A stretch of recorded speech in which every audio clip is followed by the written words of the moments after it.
In this video, we'll talk about the mind game of motivation.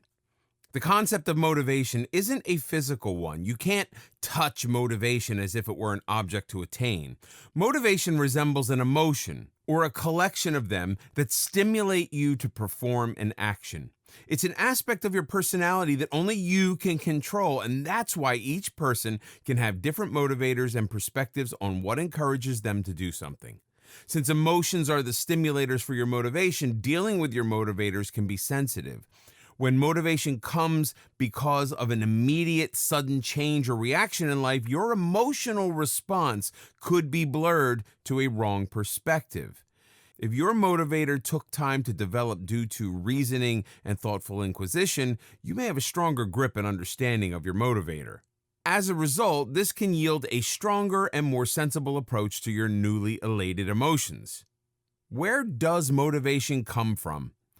As mentioned above, motivation isn't a physical thing. It's easiest to compare to your emotions since they are the main benefactors of your motivation.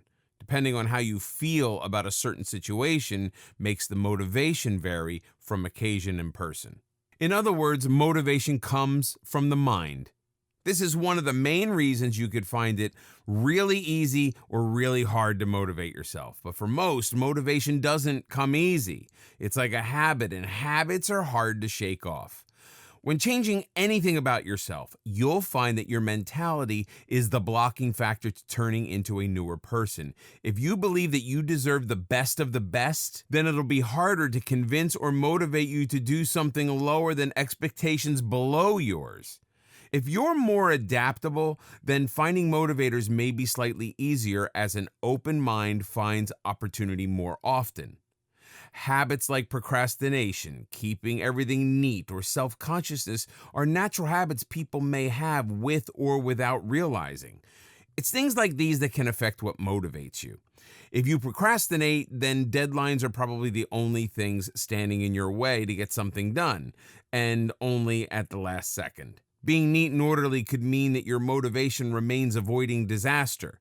Self-consciousness may motivate you to try and look your best on a daily basis, work out, and appear prestigious to everyone. But nobody is born as a motivated person. As you develop and become your individual persona, you also develop your perseverance, initiative, and sense of responsibility. Since all these qualities combine to make your motivation, you also have to have your own motivator chanting in the back of your mind. It may be a strong, supportive voice booming in your thoughts with all the time that helps you aim for the highest goals you wish to achieve. It could also be a quiet whistle that likes to ask you feebly, what if, or why not, once in a while. It may always be there, or come along once in a while. It all depends. Essentially, motivation is a mind game, and the only way to control your motivation is to understand your personality. What makes you, you? And answer a question like, what's your view on your own life? Respective view on life. Motivation depends on you, an idea now well established. So, what is it about yourself that motivates you? You may not know it, but your whole life up to this moment is built on your motivation. Are you someone who does something because you find it personally rewarding, or is it because you wish to earn the praise of others? If you're the first type, then you're driven by intrinsic motivation. When something from the inside drives you, you end up doing things that you enjoy. That also means that you're less likely to be distracted, you'll feel greater satisfaction in your achievements, and be driven by a greater sense of purpose. Alternately, if you're pushed by the urge to succeed to gain a specific award or steer clear of a punishment, then your motivation is coming from an external source. This is called extrinsic motivation and can be a highly effective motivator on its own. What do you desire in life? Is it self-recognition or a grand income?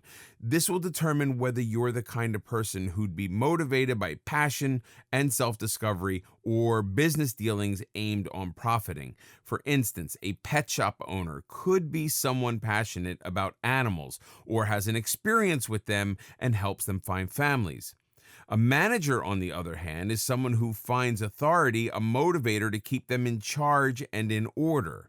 They like the higher position in an organization and are capable of taking the heat of sitting on the hot seat. Others may scare from handling animals or buckle under the pressure of authority, afraid they won't be able to handle it. So while one person lives to be a leader, someone might enjoy sitting at a safer distance from the chaos. Where you see yourself is also vital to your motivational strength. Do you feel confident in your own skills, or you think they aren't up to par with the others? Do the opinions of others really matter, or are you fine turning some heads? Are you fine with what the world has to offer, or are you ready to hunt down what you feel you deserve? All these factor into what truly motivates you. Your greatest enemy. If you answer these questions, you'll come to realize the only thing standing in your way is yourself. Nobody can stop you entirely from being where you need to be or even want to be. The only person you have to conquer is yourself. It's hard to change yourself from the material habits to your personality. While others may say you can do something and invoke you to try new things, perhaps it's your own thoughts holding you back. Feeling insecure about yourself is a main reason why most people don't listen to motivation when doing something new. Self-doubt keeps you from committing yourself to brighter and unfamiliar endeavors.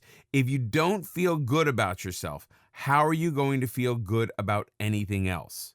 Another issue that can often quarrel with motivating yourself to do new things would be ignorance and pride. Some people refuse to mentally open up to new experiences or ideas, which means that motivation doesn't encourage them to discover new opportunities, but rather stick to their own game.